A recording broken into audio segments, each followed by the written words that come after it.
What do you mean by the law of evidence? State the functions of the law of evidence in judicial inquiries. What are the cardinal rules of that law?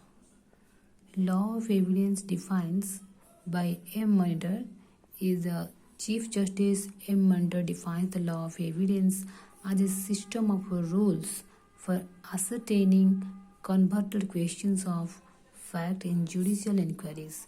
It bears the same relation to a judicial investigation as logic to reasoning. It is a judicial investigation as logic to reason. Basically, evidence means it is a relation that to judicial investigation as logic to reasoning. And by J. Stephen, Sir James Stephen observed that the law of evidence is that part of the law of procedure which, with a view to ascertain individual rights and liabilities in individual cases, decides what fact may and what may not proves. In such case, what sort of evidence must be given of a fact which may be proved, and by whom, in what manner the evidence must be given by which any fact is to be proved. California CP Code.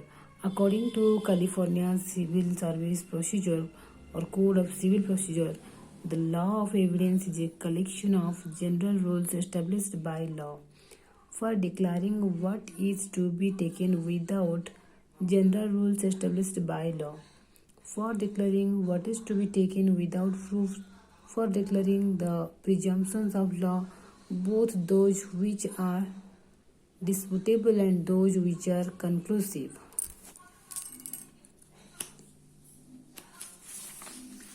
For production of legal evidence, for exclusion of whatever is not legal, for determining in certain cases that the value and the effect of evidence. Underlying principles. The law of evidence determines what sort of facts may be proved in order to establish the existence of that which is defined by substantive law as conclusive. What sort of proof is to be given of those facts, who is to give it, how it is to be given. Thus, before the law of the evidence can be understood or applied to any particular case, it is necessary to know so much of substantive law as determined what and under given state of fact would be the right of the parties, and so much of the law of procedures as is sufficient to determine what questions is open to them to rise in the particular proceedings. Functions of the law of evidence in judicial inquiries. The most important branch of adjective law. The law of evidence is the most important branch of adjective law. It is legal practicals. It is legal practice. What logic is to all reasonings. As pointed out by an eminent writer, without it, trial might be infinitely prolonged to the great detriment of the public and the vegetation and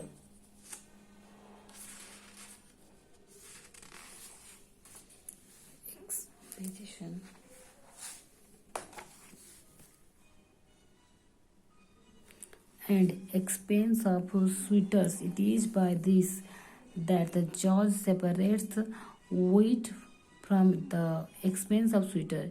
It is by this the judge separates the wheat from the chaff amongst the mass of the fact that are brought before him, decides upon the just and material bearings, learns to draw correct inference from circumstances and weigh the value of direct testimony. It is by this guide that he is able to tread his way with comparative safety and among the burning plowshares of the forgery and fraud that beset his footstep, and to test his judgment on the basis of probabilities, at least comparatively satisfactory to his mind. Functions of the courts. The functions of the court of justice are to be ascertain the existence or non-existence of the certain facts and to apply substantive law to certain facts and to declare the right of liabilities of parties in respect of those facts before a court can apply the substantive law. It has to sift out from a mass of the contradiction, misconception, error, sometimes dishonest, fraud, and falsehood. The rule, the true fact of the to which the substantive law is to be applied. The first and the essential step towards a right adjudication is therefore to ascertain the facts correctly. Cardinal rules. There are three cardinal rules of the law of evidence, that is, evidence must be conformed to the matter in issue, that is, only relevant facts are to be admitted in evidence. Here say evidence is not to be admitted. In all cases, the best evidence must be given.